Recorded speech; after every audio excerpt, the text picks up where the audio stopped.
ಬರ್ತಾರೆ ಸರ್. ನಾವು ಇನ್ನೊಂದು ಏನಾಗೈತೆ ಅಂದರೆ ಫ್ಯಾನ್ಸ್ ಫಾಲೋ ಅಂತ ನೀವು ಇದು ಮಾಡಿದರೆ ಅವ್ರು ತಲೆ ತುಂಬ್ಕೊಂಬಿಟ್ರೆ ನಾವು ಇದು ಅಂತ ನಮ್ಮ ಬಾಸ್ ಏನಂದ್ರೆ ಗೊತ್ತೇನೆ ಸರ, ಕೆಟ್ಟೋರಿಗೆ ಒಳ್ಳೇದು ಬಯಸ ಅಂತ ಹೇಳ್ಯಾರ. ಕೆಟ್ಟೋರಿಗೂ ಒಳ್ಳೇನಪ್ಪ, ಹೌದಲ್ಲ ಸರ್? ಸ್ಟಾರ್ ವಾರ್ ಬೇಡ, ಫಸ್ಟ್ ಕನ್ನಡ ಸಿನಿಮಾ ನೋಡ ಅಂತ ಹೇಳ್ಯಾರ. ಆದ್ರೆ ದೇವ್ರು ಏನು ಮಾಡಿದಾಗ ಗೊತ್ತೇನೆ ಸರ, ಚಲೋ ಇದು ಒಂದು ಗುಲಾಬಿ ಊರು ಸರ್. ಇದು ಗುಲಾಬಿ ಏನು ಮಾಡ್ಬಿಡ ಚಲೋದಕ್ಕೆ ತೊಗೊಂಬಿಟ್ಟ ದೇವ್ರ, ಕೆಟ್ಟವನ್ನ ತಳ್ಬಿಟ್ಟ ಚಲೋನ್ ಕೆಟ್ಟವಂದೆ.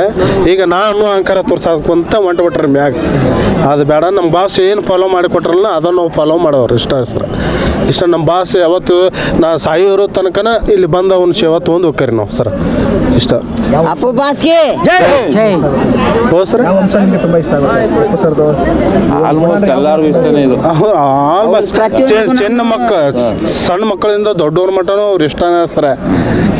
ಇದು ಕ್ರೇಜ್ ಏನೈತಲ್ರಿ, ಸಾಯಿ ಮಟ್ಟನೂ ಉರ್ತೈತೆ ರೀ. ನಾವು ಸಾಯಿ ಮಟ್ಟನೂ ಉರ್ತೈತೆ ಸರ್. ಅದು ಅಪ್ಪು ಬಾಸನ ಯಾವತ್ತು ಬಿಟ್ಟು ಕೊಡಂಗಿಲ್ಲ, ಮುಂದೆ ಬಿಟ್ಟು ಕೊಡಂಗಿಲ್ಲ ಸರ್. ನಾವು ಹುಬ್ಳಿಲಿಂದ ಪ್ರತಿ ಮೊನ್ನೆ ಆಕಾಶ್ ಫಿಲ್ಮ್ ರಿಲೀಸ್ ಆತ್ರಿ, ಅವತ್ತು ನಾವು ಫುಲ್ ಸೆಲೆಬ್ರೇಟ್ ಎಲ್ಲ ಚಲೋ ಆತ್ರಿ. ಇವತ್ತೆಲ್ಲ ಎಲ್ಲ ಬೆಂಗಳೂರು ಸೈಡ್ ಎಲ್ಲ ಚಲೋನ ಆಯ್ತು ಸರ್. Okay sir. ನಮ್ಮ ಹುಬ್ಬಳ್ಳಿ ಒಳಗೂ ಚಲೋ ಮಾಡೀವ್ರಿ. ಇದು ಮೊನ್ನೆ ಅವ್ರದ್ದು ಮೂವಿ ಮತ್ತೆ ರಿಲೀಸ್ ಮಾಡಿದ್ವಿ, ಎಲ್ಲ ಮಸ್ತ್ ಚಲೋ ಮಾಡ್ತೀವಿ ರೀ. ಇವ್ರು ನಮ್ಮ ಸುರೇಶ್ ಅಂತಂದೇಳಿ ವಿಜಯನಗರ ಜಿಲ್ಲೆ. ಹುಟ್ಟುಹಬ್ಬದ ಶುಭಾಶಯಗಳು ಅಪ್ಪು ಸರ್. ಆಮೇಲೆ ಇನ್ನೊಂದು ವಿಚಾರ ಹೇಳೋಕ್ಕೇನೆಂದರೆ ಭಾಳ ದುಃಖಕರವಾದ ಒಂದು ವಿಷಯ ಆಯ್ತು ಸರ್. ಕಾರಣಾಂತರದಿಂದ ಹೃದಯಾಘಾತದಿಂದ ನಮ್ಮ ಸಾರ್ ತೀರ್ಕೊಂಡ್ರು. ಮನಸ್ಸಿಗೆ ಭಾಳ ತುಂಬ ನೋವಾಗ್ಬಿಡ್ತು. ಆಮೇಲೆ ನಾವು ಕಂಟಿನ್ಯೂ ಸ್ಟೇಡಿಯಕ್ಕೆ ನಾವು ಬಂದಿದ್ದೆ ಇದೇ ಫಸ್ಟ್ ಟೈಮು. ನೋಡ್ಕೊಂಡು ಹೋಗೋಣ ಅಂತ ಬಂದ್ವಿ, ಬೇರೆ ಒಂದು ಕೆಲಸದ ಮೇಲೆ ಬಂದಿದ್ವಿ, ನೋಡ್ಕೊಂಡು ಹೋಗೋಣ ಅಂತ ಬಂದ್ವಿ ಸರ್. ಹಂಗಾಗಿ ಇಲ್ಲಿಗೆ ಬಂದ್ವಿ.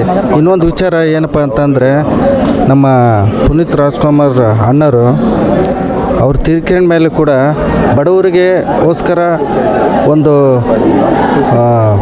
ಜಯದೇವ ಹಾಸ್ಪಿಟ್ಲಿನಲ್ಲಿ ಉಚಿತವಾಗಿ ಒಂದು ಇದು ಹೃದಯಾಘಾತದ ಸಂಬಂಧಪಟ್ಟದ್ದಾಗಲಿ, ಅದು ಹೃದಯಾಘಾತದ ಸಂಬಂಧಪಟ್ಟದ್ದು ಹಾಸ್ಪಿಟಲ್ಗೆ ಎಲ್ಲ ಹೋಗಿ ತೋರಿಸಿ ಹೇಳಿ ಫ್ರೀ ಆಗುತ್ತೆ ಅಂತಂದು ಹೇಳಿ ಅನೌನ್ಸ್ಮೆಂಟ್ ಮಾಡಿ, ಇಡೀ ಕರ್ನಾಟಕದ ಅನೌನ್ಸ್ಮೆಂಟ್ ಮಾಡಿ ಒಂದು ಒಳ್ಳೆ ಬಡವರಿಗೆ ಹೆಲ್ಪ್ ಮಾಡಿದ್ದಾರೆ.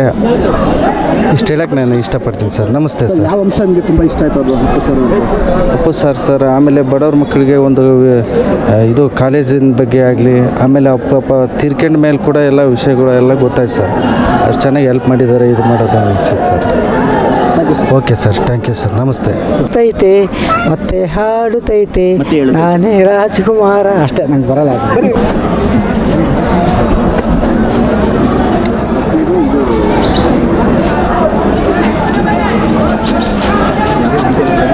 ನಮಸ್ಕಾರ, ನಾನು ನಿಮ್ಮ ಈಶ್ವರ್. ನಾನು ಇವತ್ತು ನಮ್ಮ ಅಪ್ಪು ಬಾಸ್ ಅವ್ರನ್ನ ನೋಡೋಕೆ ಬಂದಿದ್ದೀನಿ. ಮೊದಲನೇದಾಗಿ ಅಪ್ಪು ಬಾಸ್ ಅವರಿಗೆ ಹುಟ್ಟುಹಬ್ಬದ ಹಾರ್ದಿಕ ಶುಭಾಶಯಗಳು. ನೀವು ಮಾಡಿರೋ ಸೇವೆ ಇರ್ಬೋದು, ಜನಸೇವೆ, ಪ್ರತಿಯೊಂದು ನಾವು ಅದನ್ನು ಇನ್ಸ್ಪಿರೇಷನ್ ಆಗಿ ತೊಗೊತೀವಿ. ನೀವು ಮಾಡಿರೋ ಒಂದೊಂದು ಮೂವಿನೂ ಒಂದೊಂದು ತಿಳ್ಕೊಳ್ಳೋ ಅಂಥದ್ದು ಅರ್ಥ ಇರುತ್ತೆ. Forever a fan of you Appu sir. But we miss you really. ನೀವು ಇದ್ದಿದ್ರೆ ಇನ್ನೂ ದೊಡ್ಡ ಹಬ್ಬ ಥರನೇ ಎಲ್ಲ ಮಾಡ್ಬೋದಿತ್ತು. But we miss you so much sir. ಒಂದು 1000 ಜನ ಹೀರೋ ಬಂದರೂ ಹೋಗ್ಬೋದು, ಆದರೆ ನಮ್ಮ ಅಪ್ಪು ಬಾಸ್ ಥರ ಯಾವ ಹೀರೋಸು ಬರೋಕ್ಕಾಗಲ್ಲ. ಅವರೇನೆ power star is forever power. ಅವ್ರ ಥರ ಯಾರು ಬರೋಕ್ಕಾಗಲ್ಲ. ಫಸ್ಟ್ ಡೇ ಫ್ಯಾನ್ಸ್ ವಾರ್ ಬೇಡ ಹೇಳ್ತೀನಿ. ಅದು ಇನ್ನೂ ಕಂಟಿನ್ಯೂ ಆಗ್ತಾನೆ ಇದೆ. ನೀವು ಫ್ಯಾನ್ಸ್ ಆಗಿ ಫ್ಯಾನ್ಸ್ ವಾರ್ ಮಾಡೋದಾಗಿ, ಫ್ಯಾನ್ಸ್ ಮಧ್ಯೆ ಗಲಾಟೆ ಮಾಡೋದಾಗಲಿ, ಕಮೆಂಟ್ ಹಾಕೋದಾಗಲಿ, ಅದ್ರ ಬಗ್ಗೆ ಏನು ಹೇಳಿ? ಹಾಂ sir. First day first show ಅವ್ರದ್ದು ನಾವು ಪ್ರತಿಯೊಂದು ಎಲ್ಲರೂ ನಮಗೆ ಸಮ ಅಂತಲೇ ನಮ್ಮ ಬಾಸ್ ಹೇಳ್ಕೊಟ್ಟಿದ್ದಾರೆ. ಪ್ರತಿಯೊಬ್ಬರೂ ಒಂದೇ ರೀತಿಯಲ್ಲಿ ನೋಡಿ, ಎಲ್ರಿಗೂ ಒಳ್ಳೇದು ಮಾಡಿ, ಯಾರದೇ ಪಿಕ್ಚರ್ ಬಂದು ಎಲ್ರಿಗೂ ಸಪೋರ್ಟ್ ಮಾಡಿ. ಎಲ್ಲರೂ ಅವ್ರವ್ರ ಪಾಪ ಕಷ್ಟಪಟ್ಟು ಅವ್ರು ಬಂದಿರ್ತಾರೆ, ಎಲ್ರಿಗೂ ಸಪೋರ್ಟ್ ಮಾಡಿ. ಆಮೇಲೆ ಅವರು ಚೆನ್ನಾಗೂ ಎಲ್ಲ ಹೀರೋಸು ಚೆನ್ನಾಗಿ ಆ್ಯಕ್ಟಿಂಗ್ ಮಾಡ್ತಾರೆ ಸರ್. ಎಲ್ಲರಿಗಿಂತ ಜಾಸ್ತಿ ನಮ್ಮ ಅಪ್ಪು ಸರ್ ಮೇಲೆ ನಮ್ಗೆ ಅಷ್ಟು ಪ್ರೀತಿ ತುಂಬ. ಅಪ್ಪು ಸರ್ನ ಟ್ರೋಲ್ ಮಾಡೋರನ್ನ ಇದು ಮಾಡೋ ಸರ್, ಅಂಥವ್ರು ಏನೇ ಇದ್ದರೂ ಅವೆಲ್ಲ ಏನಕ್ಕೆ ಮಾಡ್ಬೇಕು ಸರ್? ಎಲ್ಲರೂ ಪಾಪ ಕಷ್ಟಪಟ್ಟೇ ಬಂದಿದ್ದಾರೆ. ಎಲ್ಲರನ್ನೂ ಒಂದೇ ಥರ ಅಭಿಮಾನಿಗಳೇ ದೇವರು ಅಂದವರು ಅವ್ರ ಅಪ್ಪ ಅಣ್ಣ ಡಾಕ್ಟರ್ ರಾಜ್ಕುಮಾರ್ ಅವ್ರ ಥರನೇ ನಡ್ಕೊಂಡು ಹೋಗ್ಬೇಕು ಸರ್. ಎಲ್ಲರನ್ನೂ ನಾವು ಪ್ರೀತಿಸೋಣ, ಎಲ್ಲರನ್ನೂ ಗೌರವಿಸೋಣ, ಎಲ್ರಿಗೂ ಒಳ್ಳೇದು ಬಯಸೋಣ. Thank you sir. ಚೆನ್ನಾಗಿ ಮಾತಾಡಿ. ಹೆಚ್ಚಿನ ವಿಡಿಯೋಗಳಿಗೆ ಪ್ರತಿಧ್ವನಿ ಯೂಟ್ಯೂಬ್ ಚಾನೆಲ್ ಸಬ್ಸ್ಕ್ರೈಬ್ ಮಾಡಿ, ಬೆಲ್ ಐಕಾನ್ ಕ್ಲಿಕ್ ಮಾಡಿ.